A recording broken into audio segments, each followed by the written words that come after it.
ഈശ്വരറ്റം പ്രിയപ്പെട്ടവരെ, തിരുവിഷ്ട മീഡിയയിലേക്ക് സ്വാഗതം. എവർക്കും ഈശോയിൽ കൃപയും സമാധാനം. വിശ്വാസ ജീവിതം ഒരു ഏറ്റുപറച്ചിലിന്റെ ജീവിതമാണ്. ഉദ്ധാനവും ജീവനുമായി ക്രിസ്തുവിനെ തിരിച്ചറിയുകയും ഉദ്ധാന രഹസ്യത്തിൽ പങ്കുകാരായി ജീവിക്കുകയും ചെയ്യാനാണ് ദൈവവിളി. നിരന്തരം ക്രിസ്തുവിനെ ഏറ്റുപറയുക എന്നത് അതരം കൊണ്ട് ചെയ്യാവുന്ന ഒരു പ്രവൃത്തിയല്ല.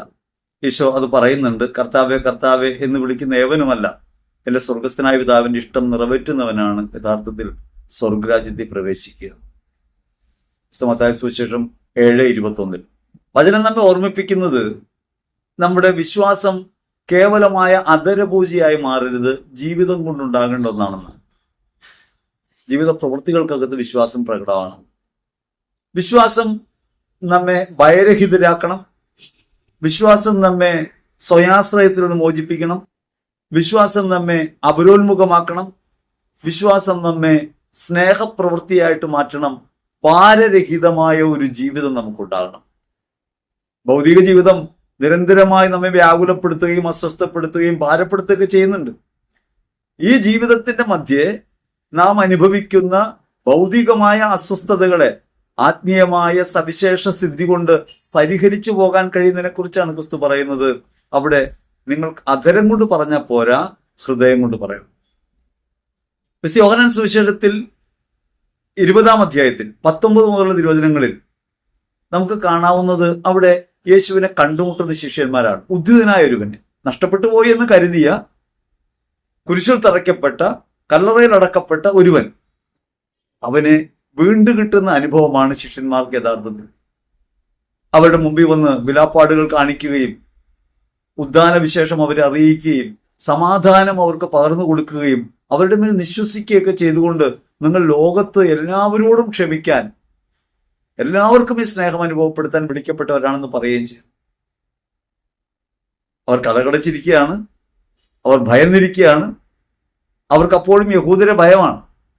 തങ്ങളുടെ നാഥനെ തന്നെ കൊന്നുകളഞ്ഞ ആളുകളാണ്. ഇപ്പൊ പുറത്തിറങ്ങാൻ ഭയമുണ്ട്. അവർ തങ്ങളുടെ ബലഹീനതയിൽ വീണുപോകുന്നത് സ്വയാശ്രയമുള്ളത് കൊണ്ടാണ്. തങ്ങളെ നയിക്കുന്നത് കർത്താവാണെന്ന ബോധ്യമില്ലാഞ്ഞിട്ടാണ്. അങ്ങനെ അടഞ്ഞ മുറിക്കകത്ത് ഇരിക്കുമ്പോഴാണ് ക്രിസ്തു വന്നവരെ ബലപ്പെടുത്താനായി അവരുടെ മേൽ വിശ്വസിക്കുന്നതും തന്നെ തന്നെ വെളിപ്പെടുത്തുന്നതും. പക്ഷെ ശിഷ്യന്മാർ പുറത്തു കിടക്കുന്നില്ല. യേശുക്രിസ്തുവിൽ വിശ്വസിക്കുമ്പോഴും ആ വിശ്വാസം ഏറ്റുപറയാൻ കഴിയാതെ പോകുന്ന ജീവിതത്തിന്റെ പരിമിതിയെ തുറന്നു കാട്ടുന്ന കാര്യങ്ങളാണ് ഈ ശിഷ്യന്മാരിൽ സംഭവിക്കുന്നത്. പലപ്പോഴും നമ്മൾ അങ്ങനെയാണല്ലോ. നമ്മുടെ വിശ്വാസം ഏറ്റുപറയാൻ നമുക്കൊരു മടിയാണ്. അങ്ങനെ വിശ്വാസം ഏറ്റുപറഞ്ഞാൽ നമ്മൾ പരിമിതപ്പെട്ടു പോകുമോ എന്ന ഭയമാണ്. വിശ്വാസം അധരം കൊണ്ട് മാത്രമാണ് ഏറ്റുപറയുന്നതെങ്കിൽ നിശ്ചയമായും ഒറ്റപ്പെടാൻ സാധ്യതയില്ല. ഞാനൊരു ക്രിസ്ത്യാനിയാണെന്ന് പറയുന്ന ആളുകളുണ്ട്. നമ്മളൊക്കെ അങ്ങനെ പറയുന്നവരാണ്. ഞാനൊരു ക്രിസ്ത്യാനിയാണ് എന്ന് പറയുമ്പോൾ യഥാർത്ഥത്തിൽ ഞാൻ ഇങ്ങനെ വേർതിരിവിന്റെ സ്വഭാവം കാണിക്കാൻ വേണ്ടി ശ്രമിക്കുകയാണ്. അതേസമയം ഞാൻ എല്ലാവരുടേതുമാണെന്ന് ജീവിതം കൊണ്ട് കാണിക്കാൻ പറ്റും. ഫ്രാൻസിസ് പാപ്പയുടെ ജീവിതത്തിലുണ്ടായ പ്രധാനപ്പെട്ട കാര്യങ്ങളൊന്നും അതാണ്. അദ്ദേഹം അഭയാർത്ഥികളുടെ കൂടെയാണ്, അദ്ദേഹം സമുദായങ്ങളുടെ കൂടെയാണ്, എല്ലാവരെയും ഉൾക്കൊള്ളുന്ന ഒരാളായിട്ടാണ്. ദൈവദശകം വായിക്കുന്നു, സർവമത സമ്മേളനം സംഘടിപ്പിക്കുന്നു. അങ്ങനെ തന്നെ തന്നെ എല്ലാവരിലേക്കും സംക്രമിപ്പിക്കാവുന്ന ഒന്നായി തിരിച്ചറിയുന്നത് ക്രിസ്തുബോധം ഉണ്ടാവുകയാണ്. അതരം കൊണ്ടുള്ള വാക്കുകൾ മാത്രമല്ല ഒരുവനെ ജീവിതത്തിൽ പ്രഘോഷകനാക്കുന്നത്, ജീവിത പ്രയോഗമാണ്. അതരം കൊണ്ടുള്ള പ്രഘോഷണത്തിന്റെ പരിമിതി ഇതാണ്. വിശ്വാസം ഏറ്റുപറയും, അതേസമയം അവിശ്വാസിയായി ജീവിക്കും. യേശുക്രിസ്തു ഉയർത്തു എന്ന് വിശ്വസിക്കും, പക്ഷെ അതേസമയം തന്നെ ഭയത്തോടെ ജീവിക്കും. നമ്മൾ യേശുക്രിസ്തുവിൽ വിശ്വസിക്കുന്നു, അങ്ങനെയാണെങ്കിൽ ഭയം ഉണ്ടാകാൻ പാടില്ലാത്തതാ. പക്ഷെ മരണഭയമുണ്ട്, ചുറ്റുപാടുകളുടെ ഭയമുണ്ട്, നാളെ ഭയമുണ്ട്. ജീവിതത്തെ ഭയപ്പെട്ടാണ് ജീവിക്കുന്നത്. ക്രിസ്തു അഭയമായി മാറിയെങ്കിൽ, അഭയം എന്നാൽ ഭയം നീക്കുന്നത്, ഭയം നീക്കുന്നവനായിട്ടുണ്ടെങ്കിൽ നിശ്ചയമായിട്ടും നമുക്ക് ജീവിതത്തെ ധീരതയോടെ നേരിടാൻ കഴിയേണ്ടതാണ്. ധീരതയോടെ നേരിടാൻ കഴിയാതെ പോകുന്നു. എന്തുകൊണ്ടാണ് ശത്രുക്കളെ നമ്മൾ പ്രഖ്യാപിക്കുന്നത്? നമുക്ക് അപരത്വത്തിലേക്ക് വളരാൻ കഴിയുന്നില്ല, ക്രിസ്തുബോധത്തിൽ ജീവിക്കാൻ കഴിയുന്നില്ല എന്നുള്ളത് കൊണ്ടാണ്. അപ്പൊ ജീവിതത്തിൽ ക്രിസ്തുവിനെ ഏറ്റുപറയുക എന്നുള്ളത് പരമപ്രധാനമാണ്. ശിഷ്യന്മാർ കഥകടച്ചിരിക്കുമ്പോൾ ഒരാൾ പുറത്തായിരുന്നു, തോമസ്. പലപ്പോഴും തോമസ് തൊട്ടു വിശ്വസിക്കുന്ന ഒരാളായിട്ടും വിശ്വാസത്തിൽ പരിമിതിയുള്ള ഒരാളായിട്ടാണ് കാണപ്പെടുന്നത്. വിശ്വാസത്തിന്റെ യഥാർത്ഥ സ്വഭാവം അതാണ്. യേശു ദൈവമാണെന്ന് വിശ്വസിക്കുന്നു, അതേസമയം തന്നെ ആ ദൈവം അവനവനിലാണെന്നും അവനവന്റെ ജീവിതത്തെ നിയന്ത്രിക്കുന്നവനാണെന്നും ഏറ്റുപറയാൻ കഴിയാതെ പോകുന്ന പരിമിതി നമുക്കുണ്ട്. അങ്ങനെ ഈ പരിമിതിക്കകത്ത് ശിഷ്യന്മാരായിരിക്കുമ്പോൾ ഒരാൾ പുറത്താണ്. അയാൾ പിന്നീട് ഈ കൂട്ടായ്മയിലായിരിക്കുമ്പോൾ ക്രിസ്തു വീണ്ടും പ്രത്യക്ഷപ്പെടുകയാണ്. ഉദ്ധാനശേഷം വീണ്ടും അവരുടെ മുമ്പിൽ വന്നുകൊണ്ട് യേശു തന്നെ വെളിപ്പെടുത്തും. യേശു തോമസിനോട് പറയുന്നുണ്ട്, തോമസേ, നീ ഇവിടെ വരിക, ഇതിന്റെ വിരലുകൾ കാട്ടുക, അതിന്റെ പാർശ്വത്തി വയ്ക്കുക, എന്റെ ആണിപ്പഴുതുകളിൽ കൈയിടുക. യേശുക്രിസ്തുവിൽ വിശ്വസിച്ച ശിഷ്യ സമൂഹത്തിൽ ഒരാളാണ് തോമസ്. ഈ ശിഷ്യന്മാരുടെ കൂടെ അവിടെ ഇല്ലായിരുന്നു. യേശുക്രിസ്തു മരിച്ചുപോയി, നഷ്ടപ്പെട്ടു പോയി എന്ന് കരുതിയിട്ടാണ് വാതിലടച്ചിരിക്കുന്നത്. ഉദ്ധിതനായി മുൻപിൽ പ്രത്യക്ഷപ്പെട്ടിട്ടും വാതിലടച്ചിരിക്കുന്നത് ഉദ്ധിതനായവനിൽ ഉറപ്പില്ലാത്തത് കൊണ്ടാണ്. ആ സമയത്ത് തോമസ് പുറത്തായിരുന്നു എന്നതിന്റെ അർത്ഥം തോമസ് അപ്പോഴും ധീരതയോടെ മുമ്പോട്ട് പോയെന്നാണ്.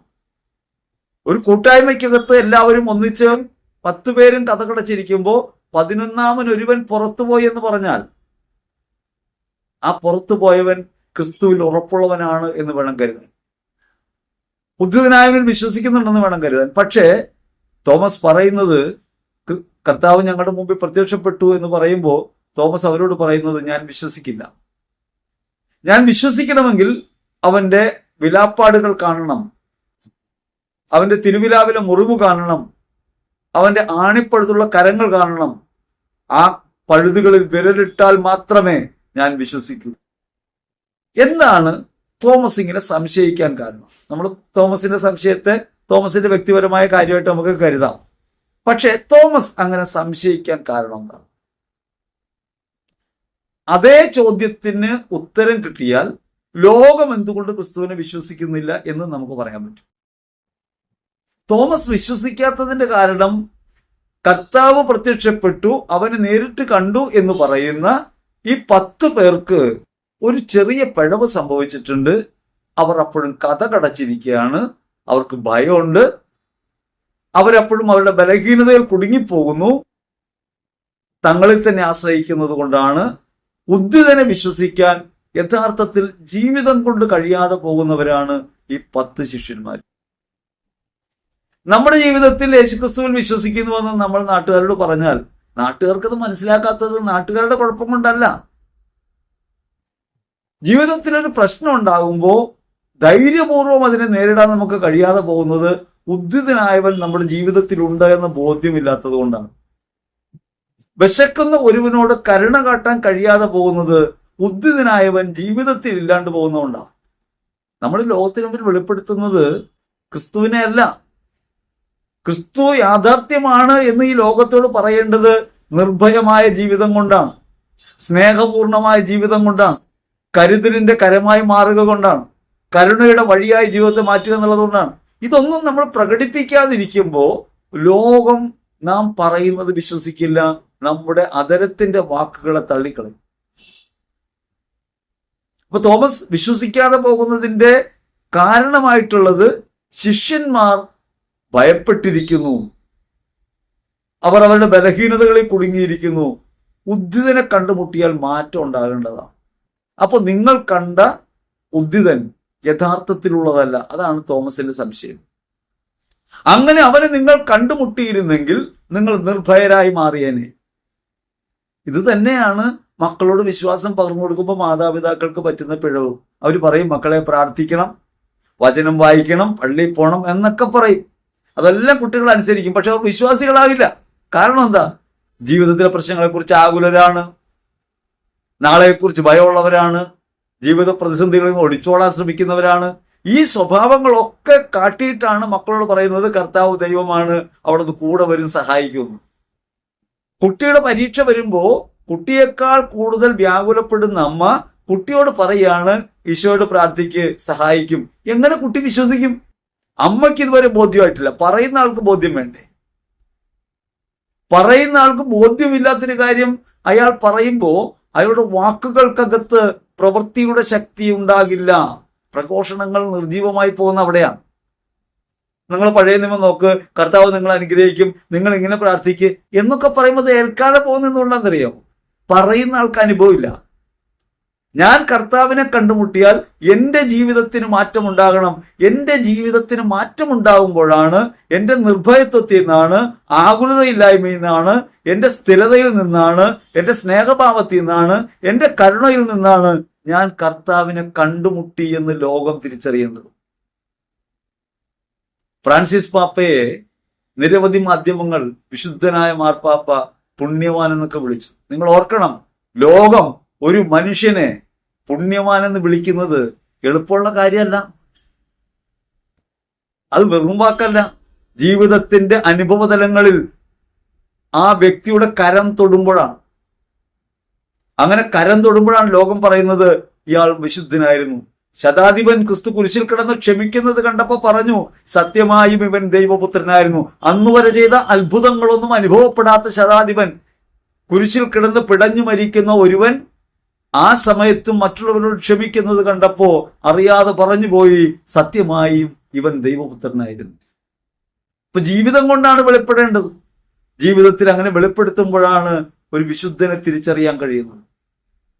കസൻസാക്കിസിന്റെ സെയിന്റ് ഫ്രാൻസിസ് എന്ന നോവൽ ആദ്യമായി മലയാളത്തിലേക്ക് വിവർത്തനം ചെയ്തപ്പെട്ടപ്പോ അതിന് അഭിപ്രായം എഴുതിയവരിൽ കേരളത്തിലെ കമ്മ്യൂണിസ്റ്റ് സൈദ്ധാന്തികനായ പി ഗോവിന്ദപിള്ള ഉണ്ടായിരുന്നു. നമ്മൾ അതിന്റെ പുറകിൽ ഇങ്ങനെ വായിക്കുമല്ലോ ഓരോ വായനക്കാരൊക്കെ എഴുതിയേക്കുന്നത്. അതിൽ പി ഗോവിന്ദപിള്ള ഉണ്ടായിരുന്നു. പി ഗോവിന്ദപിള്ള നിരീശ്വരവാദിയായ ഒരാളാണ്, ദൈവമില്ലെന്ന് വിശ്വസിക്കുന്നയാളാണ്, കമ്മ്യൂണിസ്റ്റ് പ്രത്യയശാസ്ത്രത്തിന്റെ അടിസ്ഥാനത്തിൽ ലോകത്തെ വീക്ഷിക്കുന്നയാളാണ്. അദ്ദേഹം എഴുതിയ കുറിപ്പിൽ ഇങ്ങനെ എഴുതിയത്, ഈ മധ്യകാല വിശുദ്ധന്റെ ചരിതം വായിക്കുന്നവർ കണ്ണീരണിയും. നിങ്ങൾ ആലോചിച്ച് നോക്കണം, ഈ മധ്യകാല വിശുദ്ധന്റെ, എന്തുകൊണ്ടാണത് പറയുന്നത്? ഒരു വിശുദ്ധൻ ഈ ലോകത്ത് ജീവിച്ച് തന്റെ ജീവിതം കൊണ്ട് വെളിപ്പെടുത്തുന്ന ക്രിസ്തു അനുഭവം തന്റെ ചിന്തയെയും ഭാവനയെയും ഒക്കെ മറികടന്ന് ജീവിതത്തെ സ്പർശിക്കുന്നു. അങ്ങനെ ജീവിതത്തെ സ്പർശിക്കുമ്പോഴാണ് നമുക്ക് വ്യതിയാനം കാണാൻ കഴിയുന്നത്. അപ്പൊ അതുകൊണ്ട് ലോകം അവിശ്വസിക്കുന്നുവെങ്കിൽ ഉത്തരവാദിത്വം പൂർണ്ണമായും നമ്മുടേതാണ്. നമ്മുടെ ജീവിതം കൊണ്ട് ക്രിസ്തുവിനെ വെളിപ്പെടുത്താൻ നമുക്കായില്ല. നാം വെളിപ്പെടുത്തിയത് ഒരു ഫേക്ക് ഐഡന്റിറ്റിയാണ്. നാം പറഞ്ഞ ക്രിസ്തുവിന് യാഥാർത്ഥ്യവുമായി ബന്ധമില്ലെന്ന് വേണം കരുതാൻ. ഇപ്പൊ നമ്മൾ കാണുന്ന കുർബാന തർക്കമായാലും സമൂഹങ്ങൾ തമ്മിലുള്ള കലഹങ്ങളായാലും സഭയ്ക്കകത്തുള്ള ഭിന്നതകളായാലും ഇതൊക്കെ കാണുമ്പോൾ നമുക്ക് മനസ്സിലാകുന്നത് ക്രിസ്തുവിനെ മനസ്സിലായിട്ടില്ലെന്ന്. ആരുടെ പക്ഷത്താണ് ശരി, ന്യായം എന്നൊക്കെ വിധിക്കുന്നതിന് മുമ്പ് നാം മനസ്സിലാക്കേണ്ടത് ക്രിസ്തുവിന് മനസ്സിലായില്ല. കാട്ടിക്കൊടുക്കുന്നതിൽ പിഴവ് സംഭവിച്ചിട്ടുണ്ട്, അടയാളപ്പെടുത്തുന്നതിൽ വീഴ്ച പറ്റിയിട്ടുണ്ട്. വിശ്വസിക്കാതെ പോകുന്നവനല്ല കുറ്റക്കാരൻ, വിശ്വാസം വെളിപ്പെടുത്താതെ പോകുന്നവനാണ്. വിശ്വാസം എന്നത് പകർന്നു കൊടുക്കേണ്ടത് ജീവിതാനുഭവം വഴിയാണ്. എങ്ങനെയാണ് മറ്റുള്ളവർ ഇത് അറിയുക? മറ്റുള്ളവർ കണ്ടാണ് അറിയുക. എങ്ങനെ സ്നേഹം മനസ്സിലാവണം? എങ്ങനെയാ? ഒരാളെ സ്നേഹിക്കുന്നു എന്ന് പറഞ്ഞിട്ടാണോ? ആളുകളൊക്കെ ചോദിക്കുമല്ലോ, എന്നെ സ്നേഹിക്കുന്നുവോ? അപ്പൊ മറ്റേ ആളുകൾ ഞാൻ സ്നേഹിക്കുന്നു. ചോദ്യം അവസാനിക്കുന്നില്ല. എന്തുകൊണ്ടാ? ഒരു പ്രാവശ്യം ചോദിച്ചപ്പോൾ നമ്മൾ ഒരു കാര്യം ചോദിക്കും ഒരാളോട്, സ്നേഹിക്കുന്നുണ്ടോ? ഞാൻ നിന്നെ സ്നേഹിക്കുന്നു. പ്രശ്നം തീരേണ്ടതല്ലേ? എന്തുകൊണ്ടാ തീരാത്തത്? ഈ വാക്ക് അതിനെ മറികടന്ന അനുഭവത്തിലൂടെ മുമ്പോട്ട് പോകുന്നില്ല. അനുഭവം ഉണ്ടായാൽ വാക്കിന് പിന്നെ പ്രസക്തിയില്ല, പിന്നെ ചോദ്യമില്ല. വീണ്ടും വീണ്ടും ചോദിക്കുന്നുവെങ്കിൽ അതിനർത്ഥം ജീവിതാനുഭവം കൊണ്ട് അത് പകർന്നു കിട്ടിയില്ലെന്ന, പരിമിതി ഉണ്ടെന്ന, നമ്മിൽ നിന്ന് നാം പുറത്തു കിടക്കുന്നില്ലെന്നുള്ള കാര്യമാണ്. അതുകൊണ്ട് വിശ്വാസം ഏറ്റുപറയുക എന്നത് അവനവരിൽ നിന്ന് പുറത്തു കിടക്കുന്ന പ്രവൃത്തിയാണ്. ആ പ്രവൃത്തി ശ്ലീഹന്മാരിൽ കാണുന്നില്ല തോമസ് ശ്ലീഹ. ഇനി തോമസ് ഉള്ളപ്പോ യേശു വന്നല്ലോ. യേശു വന്നിട്ട് പറയുന്നത് മറ്റു കാര്യങ്ങളൊന്നുമല്ല. തോമസേ, നിന്റെ വിരലിവിടെ കൊണ്ടുവരിക, എന്റെ പാർശ്വത്തിൽ വെക്കുക, എന്റെ ഈ പഴുതുകളിൽ നീ വിരലിട്ട് നോക്കുക എന്ന് പറയും. ശരിക്കു പറഞ്ഞാൽ തോമസ് അസ്തപ്രജ്ഞനായിപ്പോയി, ഉരുകിപ്പോകുന്ന പ്രവൃത്തിയാണ്. കർത്താവിശ്വമിശിയാക്കാൻ അങ്ങനെ നമ്മുടെ മുമ്പിൽ വന്നു നിന്നാലോ നമുക്ക് വലിയ ജീവൻ ഉണ്ടാവും. അപ്പോ അത്രത്തോളം അത്യന്തം വിശ്വാസത്തിന്റെ കുറവുകളെ, പരിമിതികളെ സ്ലീഹ തിരിച്ചറിയുന്ന വേദിയാണ് ക്രിസ്തുവിന്റെ വാക്കുകൾ. നീ ഒന്ന് തൊട്ടു നോക്ക് എന്ന് പറയാം. തിരിച്ച് തോമസ് പറയുന്ന വാക്ക് യോഹന്നാൻ സുവിശേഷം 20:28 നമുക്ക് വായിക്കാം. എന്റെ കർത്താവേ, എന്റെ ദൈവമേ. ആ വാക്കുകളാണ് ശ്രദ്ധിക്കേണ്ടത്. എന്റെ കർത്താവേ, എന്റെ ദൈവമേ. എന്റെ കർത്താവേ എന്ന് പറഞ്ഞാൽ നമ്മൾ സാധാരണ ദൈവത്തെ വിളിക്കുന്ന കർത്താവ് എന്നല്ലേ? ഈശോയെ കർത്താവ് എന്ന് വിളിക്കും, പിതാവിനെ കർത്താവ് എന്ന് വിളിക്കും, കർത്താവെ നമ്മൾ വിളിക്കും. കർത്താവെ അനുഗ്രഹിക്കണമേ, കർത്താവെ കനിയണമേ എന്ന് പ്രാർത്ഥിക്കും. ആരാണ് കർത്താവ്? ആരാണ് കർത്താവ് എന്ന ചോദ്യത്തിന് ഹൃദയത്തിൽ ഉത്തരമുണ്ടാകണം. കർത്താവ് എന്ന വാക്കിന്റെ അർത്ഥം ലോഡെന്ന, ഉടയവനെന്ന. എന്റെ ഉടയവനെ എന്റെ ഉടയവനാണെന്ന് വിചാരിച്ചിട്ടാണോ വിളിക്കുന്നത്? എന്റെ ഉടയവനാണെങ്കിൽ എന്റെ മേൽ സർവാധികാരം ഉണ്ടാവണം. ഞാൻ അടിമയായിട്ട് മാറണം, ദുലയ്യ എന്ന പൊസിഷനിലേക്ക് വരണം. എന്റെ ഉടയവനാണ് കർത്താവെങ്കിൽ ഞാൻ അടിമയാകണം. അവൻ ഗുരുവാണെങ്കിൽ ഞാൻ ലഘുവാകണം.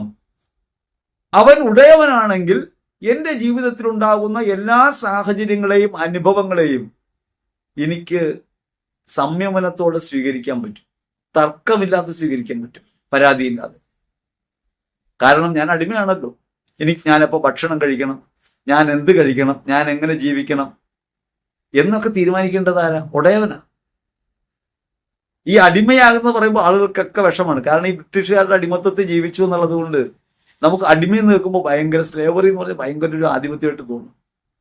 നിങ്ങൾക്ക് ഏതെങ്കിലും ഒരിടത്ത് അടിമയായിരിക്കേണ്ടി വരും. ഒന്നുകിൽ ലോകത്തിന്റെ അല്ലെങ്കിൽ നാഗത്തിന്റെ. രണ്ടിടത്ത് എവിടെയെങ്കിലും അത് നിൽക്കേണ്ടി വരും. കാരണം നമ്മൾ ഒറ്റയ്ക്ക് നിൽക്കാൻ പറ്റിയ ആളുകളല്ല. മനുഷ്യന്റെ പരിമിതിയാണ്, ഒറ്റയ്ക്ക് നിൽക്കാൻ കഴിയില്ല. അപ്പോൾ ഉടയവനായിട്ട് കർത്താവാണെങ്കിൽ ലോകത്തിന്റെ ആധിപത്യം പിന്നെ ഉണ്ടാവില്ല. കർത്താവാണ് ഉടയവനെങ്കിൽ, യേശുവിനെ അങ്ങനെ കർത്താവായിട്ട് ഉടയവനായിട്ടാണ് കാണുന്നതെങ്കിൽ എന്റെ മേലുള്ള സമ്പൂർണ്ണ അധികാരം ഞാൻ കർത്താവിന് വിട്ടുകൊടുക്കും. അപ്പോ എന്റെ ജീവിതത്തെ സംബന്ധിച്ച് പിന്നെ ഉത്കണ്ഠ വേണ്ട. എന്റെ ജീവിതത്തെ ഭാരപ്പെടുത്തുന്നതാണ് പറയാൻ പറ്റില്ല. എന്റെ ജീവിതത്തിൽ ഞാൻ എന്ത് ചെയ്യുന്നതും എന്റെ താല്പര്യത്തിനല്ലാതെ ആവും. അങ്ങനെയാണോ? എന്റെ താല്പര്യങ്ങൾ മുഴുവൻ വിട്ടൊഴിച്ചിട്ടാണോ ഞാൻ ജീവിക്കുന്നത്? പ്രാർത്ഥിക്കുന്നത് പോലും എന്റെ താല്പര്യം നിറവേറാൻ വേണ്ടിയല്ലേ? ദൈവം പോലും എനിക്ക് ഉപകരണമല്ലേ എന്റെ ഇഷ്ടം നിറവേറ്റാൻ, ഞാൻ വിളിക്കുന്നിടത്ത് വരാൻ, എന്റെ ചോദ്യങ്ങൾക്ക് ഉത്തരം നൽകാൻ. അങ്ങനെയല്ലേ ദൈവത്തെക്കുറിച്ച് നമ്മുടെ ധാരണ? ദൈവം ശക്തി വെളിപ്പെടുത്തിയാൽ ഞാൻ ദൈവത്തെ വിശ്വസിക്കുക, അങ്ങനെയല്ലേ? അപ്പൊ കർത്താവ് എന്ന പദവി നമ്മൾ കൊടുക്കുന്നില്ല യഥാർത്ഥത്തിൽ ജീവിതത്തിൽ. വിശ്വാസം പകർന്നു കൊടുക്കുമ്പോൾ മക്കൾക്ക് കൊടുക്കുന്ന വിശ്വാസത്തിനകത്ത് ഈ പിഴവുണ്ട് എന്ന് ഓർമ്മിപ്പിക്കാനാണ് ഞാനത് പറഞ്ഞത്. ലോകത്തോട് വിശ്വാസം പറയുമ്പോൾ ഈ പിഴവ് നമ്മുടെ വിശ്വാസത്തിനകത്തുണ്ട് എന്ന കാര്യം ഓർക്കണം. ഞാൻ ക്രിസ്തുവിന്റെ അടിമയാണെങ്കിൽ നിശ്ചയമായും ഞാൻ ഈ ലോകത്തിന്റെ ആധിപത്യങ്ങൾക്ക് വിധേയപ്പെടില്ലെന്ന് മാത്രമല്ല, ഞാൻ എന്റെ ഇഷ്ടത്തിനും അടിമപ്പെടില്ല. എന്റെ ഉടയവൻ ഞാനല്ല, ക്രിസ്തുവാണ്. യഥാർത്ഥത്തിൽ ദൈവം നമ്മുടെ ഉടയവനായിരിക്കെ ക്രിസ്തു നമ്മെ രക്തം കൊടുത്ത് വിലയ്ക്ക് വാങ്ങുന്നത് യഥാർത്ഥത്തിൽ നമ്മുടെ അടിമബോധത്തിൽ നമ്മെ രക്ഷിക്കാൻ വേണ്ടിയാണ്. ഇനി അങ്ങനെ നമ്മൾ ലോകത്തിന്റെ അടിമയില്ലാണ്ടായിട്ട് മാറുമ്പോൾ എന്താ ഗുണമുള്ളത്? ക്രിസ്തുവിന്റെ അടിമയാകുമ്പോൾ നമുക്കൊക്കെ ചെകുത്താനെ പേടിയാണല്ലോ. പിശാചാണല്ലോ നമ്മുടെ വിഷയം. പിശാച്, ലോകം, മറ്റുള്ളവർ ഒക്കെ നമ്മെ ആക്രമിക്കുന്നു. അങ്ങനെ ആക്രമണങ്ങളിൽ പെട്ട് ഇരയായിട്ട് ജീവിക്കുന്ന മനുഷ്യരാണ് നമ്മളിപ്പോഴും കർത്താവേ കരുണയായിരിക്കണേ എന്നല്ലേ പ്രാർത്ഥിച്ചുകൊണ്ടിരിക്കണേ. ഇനി എന്ത് കരുണയാ ദൈവത്തിൽ നിന്ന് പ്രതീക്ഷിക്കണേ? സ്വന്തം പുത്രനെ ബലി സമർപ്പിച്ച് നമുക്ക് വേണ്ടി അവനെ തന്നെ കുരിശിൽ അർപ്പിച്ച് പിതാവായ ദൈവം നമ്മോട് കരുണ ചെയ്തിരിക്കുന്നു. ഇനി ഇതിൽ കൂടുതൽ എന്ത് കരുണയാണ് അർഹിക്കുന്നത്? എന്ത് കരുണയാണ് പ്രതീക്ഷിക്കുന്നത്? കരുണ എന്ന വാക്കിന് നാം കൊടുക്കുന്ന അർത്ഥം എന്താണ്? അത് പലപ്പോഴും നമ്മുടെ ആവശ്യങ്ങൾ നിറവേറ്റുക, നമ്മുടെ താൽക്കാലികതകൾ പൂരിപ്പിക്കുക എന്നാണ്. അതല്ലാതെ ദൈവത്തിന്റെ അനന്ത കാരുണ്യത്തെ നമ്മൾ വിശ്വസിക്കുന്നില്ല. നമ്മൾ അടിമയാകുമ്പോൾ സംഭവിക്കുന്ന കാര്യം എന്താ? നമ്മൾ ദാസനാണെങ്കിൽ ഇപ്പൊ സാധാരണഗതിയിൽ ദാസനാവും. ദാസൻ എന്ന് വെച്ചാൽ ജോലി ചെയ്യാൻ പറ്റുന്ന ആൾ ജോലി ചെയ്യുന്നു, തിരിച്ചു പോകും. ആ തിരിച്ചു പോയിട്ട് അയാൾക്കൊരു അപകടം ഉണ്ടായാൽ യജമാനൻ അതിന് ഉത്തരവാദിയാണോ? അല്ല. ജോലി ചെയ്യുന്ന സമയത്ത് ആക്സിഡന്റ് പറ്റിയാൽ അയാളെ നോക്കും. അതേസമയം വീട്ടിൽ പോയിട്ടാണ് അയാൾക്ക് എന്തെങ്കിലും പറ്റുന്നതെങ്കിൽ ഒരു സഹതാപം, ഒരു കാരുണ്യ പ്രവൃത്തി മാത്രം മതി. അതല്ലാതെ അയാൾ എന്റെ സ്വന്തമായിരുന്നു എന്ന് പറയില്ല. പക്ഷേ അയാൾ ആരെങ്കിലും ആക്രമിച്ചാൽ പ്രത്യാക്രമിക്കാനായിട്ട് യജമാനൻ പോകുമോ? എന്റെ ജോലി സ്ഥലത്തുള്ള ആളെ ആക്രമിച്ചവനെ ഇന്ന് രാത്രി ഞാൻ പോയി ആക്രമിക്കും, അങ്ങനെ ഉണ്ടാവുമോ? അങ്ങനെയില്ല. പക്ഷെ അടിമയാണെങ്കിലോ? അടിമയാണെങ്കിൽ നമുക്ക് ഈ സ്വാതന്ത്ര്യമൊന്നുമില്ല. എങ്ങനെ? എന്റെ ഇഷ്ടത്തിൽ ജീവിക്കാൻ കഴിയില്ല, ക്രിസ്തുവിന്റെ ഇഷ്ടത്തിൽ ജീവിക്കണം. പക്ഷേ പിശാചിന് നമ്മെ തൊടാൻ കഴിയില്ല. കാരണം അടിമ യജമാനന്റെ സ്വത്താണ്. ക്രിസ്തുവിന്റെ അടിമയായി മാറുമ്പോണ്ടാകുന്ന വലിയ മഹത്വം അതാ. ഞാൻ ക്രിസ്തുവിന്റെ സ്വത്താണ്. അതുകൊണ്ട് പിശാചിന് എന്നെ തൊടാൻ കഴിയില്ല. കാരണം എന്താ? എന്നെ തൊട്ടാൽ യജമാനൻ യുദ്ധം ചെയ്യും, ഞാനല്ല. ഈ പൈശാചിക ബാധകളും പ്രശ്നങ്ങളും ഒക്കെ എടുത്ത് പ്രാർത്ഥിക്കുമ്പോഴും ശുശ്രൂഷകൾ ചെയ്യുമ്പോഴും ഒക്കെ ആളുകൾ ചോദിക്കും, തിരിച്ചടി ഉണ്ടാവില്ല എന്ന് ചോദിക്കും. ഞാൻ ഉറപ്പിച്ചു പറയും, തിരിച്ചടി ഉണ്ടാവില്ല. കാരണം ഞാൻ ക്രിസ്തുവിന്റെ അടിമയാണ്. അടിമ ക്രിസ്തുവിന്റെ സ്വത്താണ്. അവിടുത്തെ കാൽപാദത്തിൽ നീ നിന്നെ തന്നെ ഇങ്ങനെ സമർപ്പിക്കുമെങ്കിൽ, അവനെ യജമാനായിട്ട് കാണുമെങ്കിൽ, നീ അടിമയാണെന്ന് സ്വയം ഏറ്റുപറയുമെങ്കിൽ, നിശ്ചയമായും നിനക്ക് വേണ്ടി യുദ്ധം ചെയ്യുന്നവൻ കർത്താവായിട്ട് മാറും. ഇത് മനുഷ്യരോട് യുദ്ധം ചെയ്യാനല്ല കേട്ടോ. ആരോട് യുദ്ധം ചെയ്യാനാ? തിന്മകളോട് യുദ്ധം ചെയ്യുന്നവനായിട്ട് അവനുണ്ടാവും. അപ്പൊ കർത്താവെന്ന് വിളിക്കുന്നത് ശരിയൊക്കെയാണോ? മനസ്സറിഞ്ഞിട്ടാണോ? എന്റെ മേലുള്ള അധികാരം മുഴുവൻ ക്രിസ്തുവിനെ ഏൽപ്പിച്ചിട്ടാണോ എന്ന് ആലോചിക്കണം. ഇല്ലെങ്കിൽ ആ വിളി വ്യർത്ഥമാണ്. മത്തായി 7:21 പറയുന്നത് പോലെ കർത്താവെ കർത്താവെ എന്ന് വിളിക്കുന്നതെന്ന് മാത്രമേ ഉള്ളൂ. അത് സ്വർഗരാജ്യപ്രാപ്തിക്ക് കാരണമാവില്ല. ഇനി രണ്ടാം ഭാഗത്ത് തോമസ് വിളിക്കുന്നത് എന്റെ ദൈവമേ എന്ന്.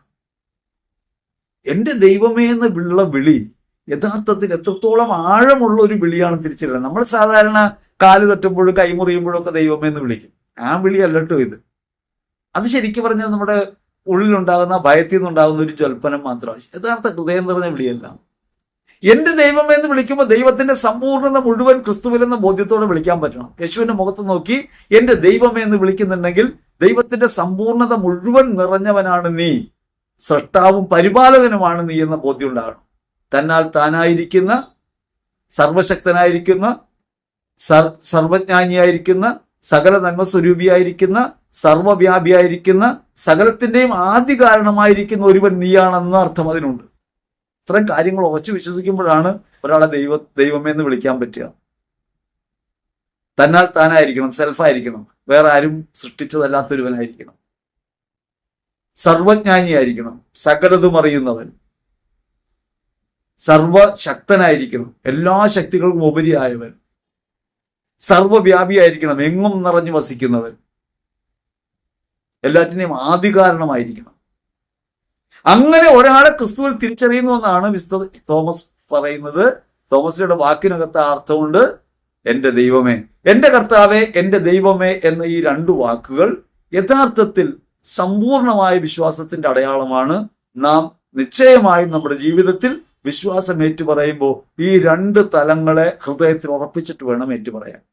ഉദ്ധിതനായ മിശിഹായിൽ സർവസമ്പൂർണനായ ദൈവത്തെ തിരിച്ചറിയുകയും അവൻ എന്റെ യജമാനനാണെന്നും എന്നെ ഭരിക്കുന്നവനാണെന്നും ഞാൻ അവന്റെ അടിമയാണെന്നും ഹൃദയം കൊണ്ട് പറയാൻ കഴിയുമ്പോഴാണ് എന്നെ തന്നെ വിട്ട് അവനിൽ ഞാൻ ആയിത്തീരുന്നതും അവൻ എന്നിൽ വസിക്കുന്നതും ഈ ലോകത്തെ മുഴുവൻ അവനിൽ കാണാൻ കഴിയുന്നതും എല്ലാവരോടുമുള്ള എന്റെ ബന്ധവും എല്ലാവർക്കുമായുള്ള എന്റെ പ്രവർത്തികളും ക്രിസ്തുവിനുള്ള ആരാധനയായിട്ട് മാറുന്നതും. ഇപ്രകാരം ജീവിതത്തെ പരിവർത്തിപ്പിക്കാൻ കഴിയുമ്പോഴാണ് വിശ്വാസത്തിന്റെ ഏറ്റുപറച്ചിലുണ്ടാകുക എന്ന് നമ്മൾ ആലോചിക്കുന്നു. യെശയ്യാ പ്രവചനത്തിൽ 55-ാം അധ്യായത്തിൽ 4 മുതൽ 13 വരെ തിരുവചനങ്ങളിൽ ദൈവത്തെ അന്വേഷിക്കുന്നതിനെ കുറിച്ച് പറയുന്നുണ്ട്. പഴയ നിയമം അങ്ങനെയാണ്, ദൈവാന്വേഷണത്തിന്റെ. ദൈവം വെളിപ്പെടുത്തുമ്പോഴും ദൈവത്തെ അന്വേഷിക്കുന്നുണ്ട്, കണ്ടുമുട്ടാൻ കഴിയുന്നില്ല. കാരണം വചനമായിട്ടാണല്ലോ നൽകപ്പെടുന്നത്. അതുകൊണ്ട് വചനമാകുന്ന ക്രിസ്തുവിനെ അവിടെ തിരിച്ചറിയാൻ കഴിയില്ല. കാരണം വചനമായി എഴുതപ്പെട്ടതായി ലിഖിത രൂപത്തിൽ ദൈവം അവതരിക്കപ്പെടുന്നു. വാക്കായ ദൈവത്തെയാണ് അറിയുന്നത്. അതുകൊണ്ട് അന്വേഷിക്കണം, കണ്ടെത്താൻ. അവിടുന്ന് അരികിലുള്ളപ്പോൾ അവിടുന്ന് ആശ്രയിക്കണം എന്ന് യെശയ്യാ പ്രവചനം പറയും. ക്രിസ്തുവിൽ സംഭവിക്കാനിരിക്കുന്ന ദൈവപുത്രന്റെ മഹത്തായ വെളിപ്പെടുത്തലിനെ കുറിച്ചുള്ള സൂചന യെശയ്യാ പ്രവചനത്തെ നമുക്ക് കാണാം. പഴയ നിയമകാലത്ത് മുഴുവൻ ദൈവം അശരീരിയാണ്, അവനെ കാണാൻ സാധ്യമല്ല. അങ്ങനെ കാണാൻ കഴിയാത്ത ഒരുവിനെ കുറിച്ചാണ്, സങ്കല്പരൂപേണ അവനിലേക്കുള്ള യാത്രയെക്കുറിച്ചാണ് പഴയ നിയമം പറയുന്നത്. അവിടെ യഥാർത്ഥത്തിൽ വെളിപ്പെട്ട ക്രിസ്തുവിനെ അവർക്ക് മനസ്സിലായിട്ടില്ല, തിരിച്ചറിയാൻ കഴിഞ്ഞിട്ടില്ല. അതുകൊണ്ടാണ് അബ്രഹാം അടക്കമുള്ളവർ എന്നെ കാണാൻ ആഗ്രഹിച്ചു എന്ന് ക്രിസ്തു പറയുന്നത്. എൻ്റെ ഈ നാള് കാണാൻ അവരൊക്കെ ആഗ്രഹിച്ചു, അവർക്ക് കാണാൻ കഴിഞ്ഞില്ല. നിങ്ങളുടെ കണ്ണുകൾ ഭാഗ്യമുള്ളവ. ക്രിസ്തു വെളിപ്പെട്ടു. തോമസിനോട് യേശു പറയുന്നുണ്ട്, നീ കണ്ടതുകൊണ്ട് വിശ്വസിച്ചു, കാണാതെ തന്നെ വിശ്വസിക്കുന്നുവെങ്കിൽ ഭാഗ്യവാൻ. ആത്മസ്വരൂപമായ ക്രിസ്തുവിനെ പ്രയോഗമാർഗത്തിൽ അനുഭവിക്കാൻ കഴിയണമെങ്കിൽ ജീവിതത്തെ ക്രിസ്തുവിൽ പ്രകാരം ഏറ്റുപറയാൻ കഴിയണം. കാണാതെ തന്നെ വിശ്വസിക്കുമ്പോഴാണ് നമ്മൾ ഭാഗ്യത്തിലേക്ക് പ്രവേശിക്കുന്നത്. യേശു ക്രിസ്തുവിന്റെ ജീവിതത്തിൽ കണ്ടുമുട്ടിയെന്ന് പറയുന്ന, ജീവിതാനുഭവങ്ങളിൽ നിന്ന് കണ്ടെടുത്തു എന്ന് പറയുന്ന ഒരു ബോധ്യം നമുക്കുണ്ടാകുമ്പോഴാണ് നമുക്ക് ക്രിസ്തു അനുഭവത്തിലേക്ക് മുന്നേറാൻ പറ്റുക. ഇപ്പൊ പഴയ നിയമത്തിൽ വാഗ്രൂപത്തിൽ ആളത്വത്തിലല്ലാതെ ദൈവത്തെ മനസ്സിലാക്കിയ ഒരു ജനതയുടെ മുമ്പിലാണ് ഇപ്രകാരം ഒരുവൻ നിങ്ങളുടെ അരികിലുണ്ട്, അത് ക്രിസ്തുവിനെ കുറിച്ചാണ്, അവൻ നിങ്ങളുടെ അരികിലുണ്ട്, അവനിലാണ്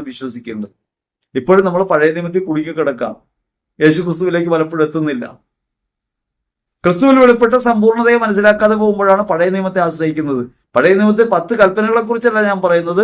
പഴയ നിയമ പുസ്തകങ്ങളിലെ വാക്യങ്ങൾ എടുത്തിട്ട് ഈ വചനമാണ് ശക്തി എന്ന് പറയുന്ന ഏതെങ്കിലും തരത്തിലുള്ള പ്രചരണം ഉണ്ടാകുമ്പോൾ ക്രിസ്തുത്വത്തെ നിഷേധിക്കുക.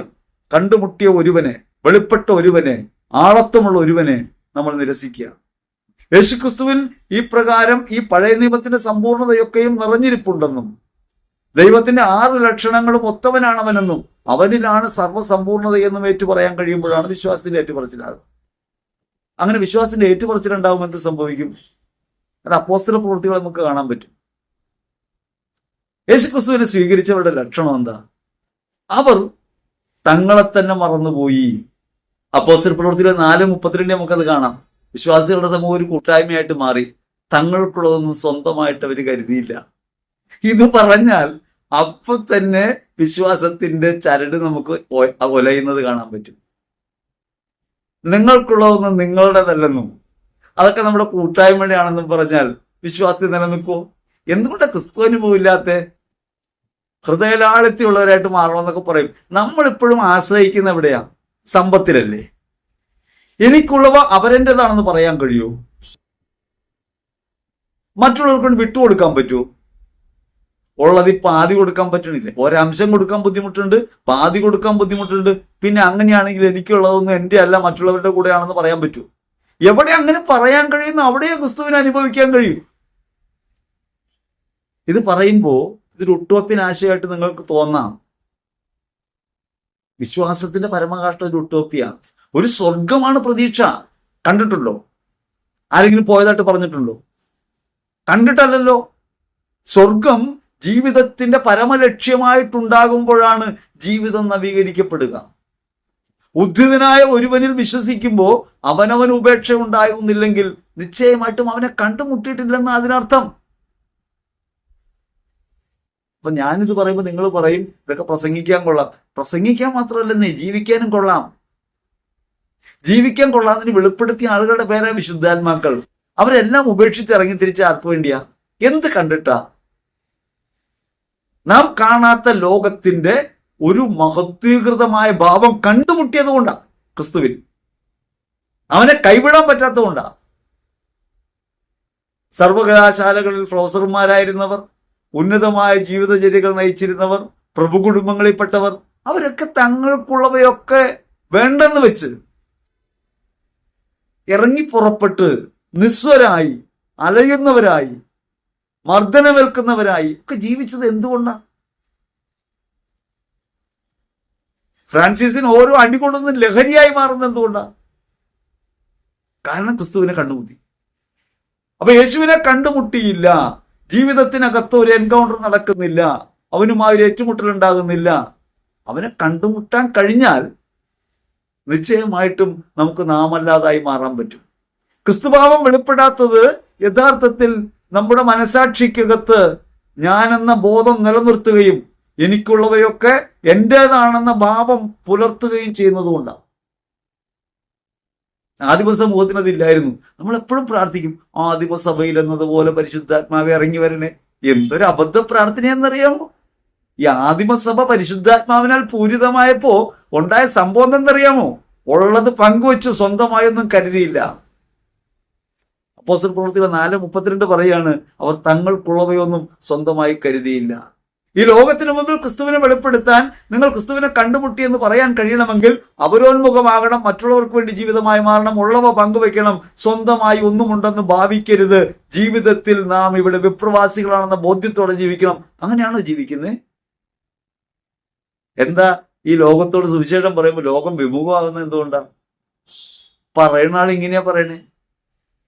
മാർപ്പാപ്പ മെത്രാന്മാരോട് പറഞ്ഞു, നിങ്ങൾ കാറ് വാങ്ങിക്കുമ്പോൾ വിശക്കുന്ന കുട്ടികളെ ഓർക്കണം, അതുകൊണ്ട് ചെറിയ കാറ് വാങ്ങിക്കണം എന്ന് പറയുമ്പോൾ മാർപ്പാപ്പയ്ക്ക് കാറില്ലാന്നേ.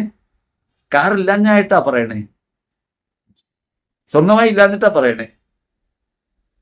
മാർപ്പാപ്പ വസിക്കേണ്ട ബംഗ്ലാവിനകത്ത് താമസിക്കാതെ ഒരു ചെറിയ അപ്പാർട്ട്മെന്റിൽ താമസിച്ചിട്ടാ പറയണേ പാവപ്പെട്ടവരുടെ കരുണ വേണോന്ന്.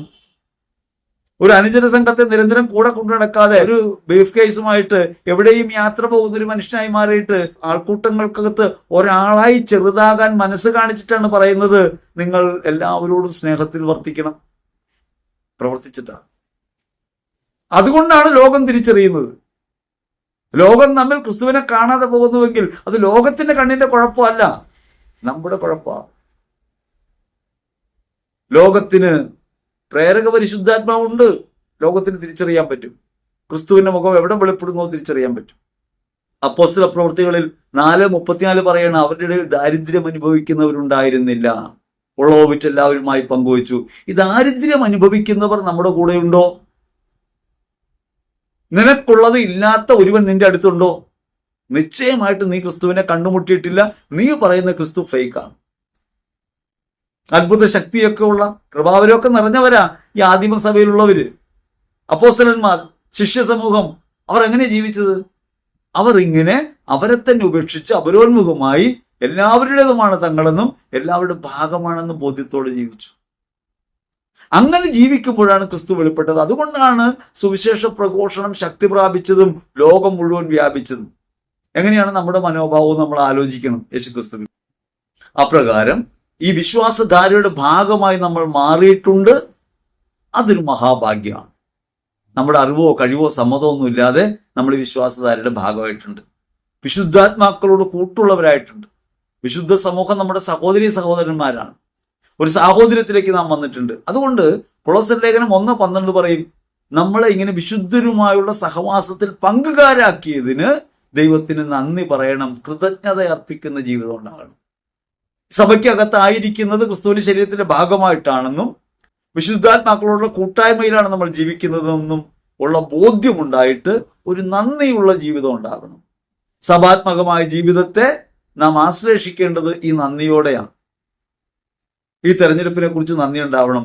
നമ്മളെ ഇങ്ങനെ വിളിച്ചല്ലോ, ഈ തിരിച്ചറിവുണ്ടായല്ലോ, വിശുദ്ധരുമായുള്ള സഹവാസത്തിലേക്ക് ഉയർത്തിയല്ലോ. നമ്മുടെ കഴിവോ യോഗ്യതയോ കൊണ്ടല്ലാതെ ദൈവം ചെയ്ത അനന്ത കാരുണ്യമാണ് നമുക്ക് ലഭിച്ച ഈ ക്രിസ്തീയമായ അംഗത്വം, സഭയിലെ ഭാഗഭാഗിത്വം. അത് തിരിച്ചറിയാൻ നമുക്ക് കഴിയണം. ഈ ലോകത്തിന്റെ ചാച്ചിലുകളിൽ നിന്ന്, മായകളിൽ നിന്ന് നമ്മെ മോചിപ്പിച്ച് ദൈവപുത്രന്റെ രാജ്യത്തിലെ അംഗങ്ങളാക്കി മാറ്റി, ക്രിസ്തുവിന്റെ രാജ്യത്തിലെ അംഗങ്ങളാക്കി മാറ്റി. അവൻ യജമാനനായി വരുന്നത് ഒരു തിരഞ്ഞെടുപ്പ് കൊണ്ടാണ്, നമ്മുടെ കഴിവ് കൊണ്ടല്ല, നാം സ്വന്തമായിട്ട് ഏറ്റു പറഞ്ഞതല്ല. ദൈവത്തിന്റെ ആത്മാവ് നമ്മിൽ പ്രവർത്തിച്ചത് കൊണ്ടാണ് ഈ കൂട്ടായ്മയുടെ ഭാഗമായിട്ട് മാറുന്നത്. അതുകൊണ്ട് ദൈവപുത്രന്റെ രാജ്യത്തിലേക്ക് നമ്മെ വിളിച്ച പിതാവിന് നന്ദി അർപ്പിക്കുന്ന ജീവിതമായിട്ട് നമ്മുടേത് മാറണം. ആ നന്ദി അർപ്പിക്കേണ്ടത് ഇപ്രകാരം ക്രിസ്തുമാർഗത്തിൽ ചരിച്ചുകൊണ്ടാണ്, അവനവൻ ഉപേക്ഷ വഴി അപരോന്മുഖമായി ജീവിച്ചുകൊണ്ടാണ്, കരുണാപൂർവം ജീവിച്ചുകൊണ്ടാണ്, സ്നേഹം ലോകത്തോട് പ്രഖ്യാപിച്ചുകൊണ്ടാണ്, എല്ലാവരുടേതുമായി മാറിക്കൊണ്ടാണ്. അവനവൻ്റെതായി മാറുകയും എന്റെ വിശ്വാസം നിങ്ങൾ അംഗീകരിക്കണമെന്ന ഷാഢ്യങ്ങളിൽ നിന്ന്, അതാണല്ലോ സാധാരണ പ്രഘോഷങ്ങളിൽ കാണുന്നത്. ഞാൻ വിശ്വസിക്കുന്നു, ഞാൻ പറയുന്നു, ഈ വിശ്വാസത്തിന്റെ ഭാഗമായിട്ട് നിങ്ങൾ മാറണമെന്ന് ആഹ്വാനം ചെയ്യുന്നു. ഈ ആഹ്വാനത്തിനകത്ത് നിങ്ങൾ നിന്നാൽ എനിക്കിഷ്ടം. അതല്ല, ഞാൻ നിങ്ങളുടെ ഭാഗമായിട്ട് മാറണം, നിങ്ങളുടെ പക്ഷത്തേക്ക് ഞാൻ വരണം. നിങ്ങൾക്ക് പരിമിതികളും കുറവുകളും പോരായ്മകളും ഉള്ളപ്പോൾ നിങ്ങളുടെ പരിമിതിയിലേക്കും കുറവുകളിലേക്കും പോരായ്മകളിലേക്കും ഇറങ്ങി വരാൻ കഴിവുള്ള ഒരാളായി എന്നെ മാറ്റണം. വിശ്വാസം ദൈവപുത്രന്റെ രാജ്യത്തിന്റെ അംഗമാണെന്ന ബോധ്യം. അങ്ങനെ ക്രിസ്തുവിന്റെ പ്രവൃത്തികൾ തുടരുന്നവരായിട്ട് നമ്മൾ മാറാൻ കഴിയുമ്പോഴാണ് കൃതജ്ഞതയുടെ ജീവിതം ഉണ്ടാകുക, ദൈവത്തിന് നന്ദി അർപ്പിക്കുന്ന ജീവിതം ഉണ്ടാകുക. എന്തുകൊണ്ട് അങ്ങനെ നമ്മൾ വിശ്വസിക്കണം? കാരണം എല്ലാറ്റിനും മുമ്പുള്ള അവനവനാണ്. അവനിലൂടെയാണ് സമസ്തം ഉണ്ടായത്. എല്ലാം അവന് വേണ്ടിയാണ്, അവനിലാണെങ്കിൽ പിതാവിലാണ്. അങ്ങനെ ദൈവത്തിന്റെ സമ്പൂർണ്ണതയിലേക്ക് നമ്മൾ എത്തുന്നത് ക്രിസ്തുവിനെ അങ്ങനെ അംഗീകരിക്കുമ്പോഴാണ്. എന്റെ കർത്താവേ, എന്റെ ദൈവമേ എന്ന ഏറ്റുപറച്ചിലിനകത്തുള്ളത് ഈ ഒരു കാര്യമാണ്. അവന് എല്ലാറ്റിനും മുമ്പുള്ളവൻ, ആദി കാരണമായവൻ, അവന് വേണ്ടിയാണെല്ലാം, അവനിലൂടെയാണെല്ലാം ഉണ്ടായത്. യോഹന്നാന്റെ സുവിശേഷം 1:3. അവനിലൂടെയാണ് എല്ലാം ഉണ്ടായത്, എല്ലാം അവൻ്റെതാണ്.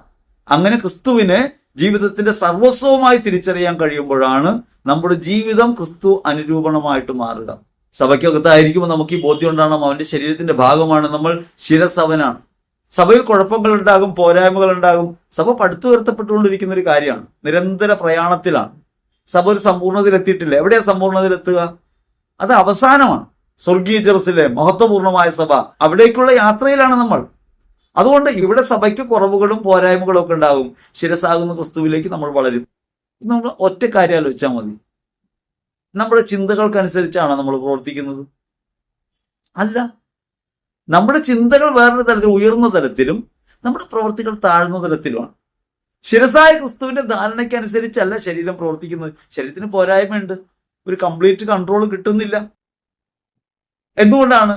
ക്രിസ്തു ആധിപത്യ സ്വഭാവമുള്ളയാളല്ല. നമ്മൾ നമ്മളെ അടിമകളായി സമർപ്പിക്കുമ്പോൾ മാത്രമേ ക്രിസ്തു നമ്മുടെ ശിരസായി മാറൂ. ശിരസാകുന്ന വെച്ചാൽ തല, സൂത്രധാരത്വം. അത് ക്രിസ്തുവിൽ അനുഭവിക്കാൻ കഴിയണമെങ്കിൽ നമ്മൾ ഈ അടിമ മനോഭാവത്തോടെ സമർപ്പിക്കണം. അല്ലെങ്കിൽ നമുക്കത് മനസ്സിലാവില്ല. ലോകത്തിന് പലതും മനസ്സിലാവുന്നില്ല. മനസ്സിലാവാത്ത എന്തുകൊണ്ടാ? ശിരസായി ക്രിസ്തുവിനെ സ്വീകരിക്കുന്നില്ല. ഞാനും നിങ്ങളും ശിരസായ ക്രിസ്തുവിനെ നമ്മുടെ ജീവിതത്തിന്റെ സൂത്രധാരത്വം മുഴുവൻ അവന്റെ കൈകളിൽ ഏൽപ്പിച്ച് അവനെ സമ്പൂർണ്ണതയായി അനുഭവിച്ച് അവനിലേക്ക് വളരാനുള്ള വഴിയാണ് തിരുസഭാ കൂട്ടായ്മ എന്ന ബോധ്യത്തോടെ ജീവിക്കാൻ പറ്റണം. സഭാ കൂട്ടായ്മ അങ്ങനെ ജീവിത പ്രവൃത്തി വഴി ക്രിസ്തുവിനെ ലോകത്തിന് മുമ്പിൽ വെളിപ്പെടുത്തണം. സഭയ്ക്കകത്ത് നമ്മളൊക്കെ നന്നായി ജീവിക്കാം, അങ്ങനെയല്ല. ഈ ലോകത്തിന്റെ മധ്യേ നമ്മൾ പ്രകാശിക്കുന്നവരാകണം. ഒരു ചെറിയ ഉദാഹരണം പറയാം.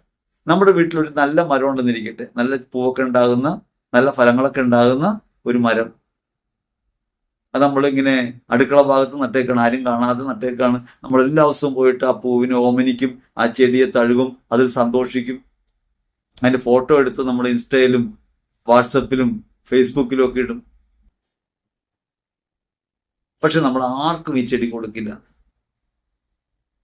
ആ ചെടി കൊണ്ട് ഇപ്പോ പരിമിതമായ ഉപകാരമുള്ളൂ. നമ്മുടെ ഒരു ആത്മരതി, സന്തോഷം. നമ്മൾ ആ മരം എടുത്തിട്ട് തെരുവിൽ മധ്യത്തിൽ അത് നടുകയാണെന്നിരിക്കട്ടെ, കാണുന്നവരൊക്കെ അത് ആസ്വദിക്കും. എനിക്ക് സ്വന്തമാക്കി വെക്കാനുള്ളതല്ല എൻ്റെ വിശ്വാസം, അത് ഈ ലോകത്ത് അനുഭവപ്പെടാനുള്ളതാണ്. അങ്ങനെ നിന്റെ ജീവിതത്തിൽ വിശ്വാസകേന്ദ്രമായി കാണുന്ന ക്രിസ്തുവിനെ ലോകസമക്ഷം അവതരിപ്പിക്കാൻ നീ ഇത് തുറന്ന് ലോകത്തിന് കൊടുക്കേണ്ടതാണ്. നിന്റെ ജീവിതം നിന്റേതാക്കി ഒതുക്കി വെക്കാനുള്ളതല്ല, അത് ലോകത്തിന് കൊടുക്കേണ്ടതാണ്. അങ്ങനെ വിശാലമായ വീക്ഷണത്തോടെ സഭ മുഴുവൻ ഈ ലോകത്തിന് വേണ്ടി സമർപ്പിതമാണെന്നും ലോകത്തിന് മുഴുവൻ സൗരഭ്യം പകരേണ്ടതുമാണെന്ന ബോധ്യത്തിൽ ഈ അടഞ്ഞ വാതിലുകൾ തുറക്കണം. ഫ്രാൻസിസ് പാപ്പ പലപ്പോഴും പറഞ്ഞിരുന്നൊരു വാചകം അതാണ്, ഇത് അടച്ചു വെക്കരുത്, തുറന്നു വെക്കണം, ഇതെല്ലാവർക്കും ഉള്ളതാണ്. അങ്ങനെയാണല്ലോ പറയാം, ആകാശത്തിലെ പക്ഷികൾ വന്ന് ചേക്കേറും. കടുകുമണിയുടെ ഉപമ പറയുമ്പോൾ പറയുന്നില്ല, ആകാശത്തിലെ പക്ഷികൾ വന്ന് ചേക്കേറും. അങ്ങനെ സകല ജനതയ്ക്കും ആശ്വാസമാകുന്ന ഒന്നായി ലോകസമക്ഷം സഭയെ തുറന്നു വെക്കാൻ മനസ്സ് കാണിച്ച ഒരാളാണ് പാപ്പ. പാപ്പയെ കുറിച്ച് പറയുന്നത് ഈ ദിനങ്ങളിലായതുകൊണ്ടാണ് പ്രത്യേകിച്ച്. അതുകൊണ്ട് ആർക്കും വന്നിരിക്കാം, ഭിന്ന ലൈംഗികതയ്ക്ക് വന്നിരിക്കാം, സ്വവർഗാനുരാഗിക്ക് വന്നിരിക്കാം, ഈ ലോകത്താൽ ഉപേക്ഷിക്കപ്പെടുന്ന അഭയാർത്ഥികൾക്കും കുടിയേറ്റക്കാർക്കും ആരോരുമില്ലാത്തവർക്കും എല്ലാവർക്കും വന്നിരിക്കാനൊരിടം. അതുകൊണ്ട് നിങ്ങൾ ആലോചിക്കണം, വത്തിക്കാന്റെ ഔദ്യോഗിക വസതികളിൽ അഭയാർത്ഥികളെ സ്വീകരിച്ച് താമസിപ്പിച്ച പിതാവ് ലോകത്ത് എവിടെയെങ്കിലും കേട്ടു? 4 കുടുംബങ്ങളെ കൊണ്ടുവന്ന് ഇതിനകത്ത് താമസിപ്പിക്കുക. അങ്ങനെ ലോകസമക്ഷം നമ്മെ തുറന്നു വെക്കുന്നതിന്റെ പേരാണ് വിശ്വാസ പ്രഘോഷണം. എന്റെ കർത്താവേ, എന്റെ ദൈവമേ എന്ന് വ്യക്തിപരമായി മുറിക്കകത്തിരുന്ന് കഥകടച്ചിരുന്ന് ഒരു സ്വകാര്യ സംഭാഷണമായി നടത്തേണ്ടതല്ല ഈ വിശ്വാസ പ്രഖ്യാപനം. യേശു യജമാനനാണെന്നും അവൻ സർവസമ്പൂർണനായ ദൈവമാണെന്നും ഈ തെരുവിന്റെ മധ്യത്തിൽ സ്വന്തം ജീവിതം കൊണ്ട് വെളിപ്പെടുത്തണം. മുറിവേൽക്കും, അടികൊള്ളും, കഷ്ടപ്പാടുകൾ സഹിക്കേണ്ടി വരും. ഞാൻ എന്നെ തന്നെ വിട്ട് മറ്റുള്ളവർക്ക് വേണ്ടിയായിട്ട് മാറുമ്പോൾ ഇല്ലായ്മ അനുഭവിക്കും, ദാരിദ്ര്യം അനുഭവിക്കും, കഷ്ടത അനുഭവിക്കും, ഞെരുക്കം അനുഭവിക്കും. അങ്ങനെ ലോകത്തിന്റെ ഞെരുക്കങ്ങളിലും കഷ്ടതകളിലും ഭാഗഭാഗിത്വം വഹിച്ചുകൊണ്ട് മാത്രമേ ക്രിസ്തുവിനെ അനുഭവിക്കാൻ കഴിയൂ. അല്ലെങ്കിൽ ഏറ്റുപറയലും സാധ്യമല്ല. ഈ കാര്യം ഓർക്കണം. പറയുമ്പോൾ കുറേയേറെ വിഷമങ്ങൾ നമുക്കുണ്ടാവും.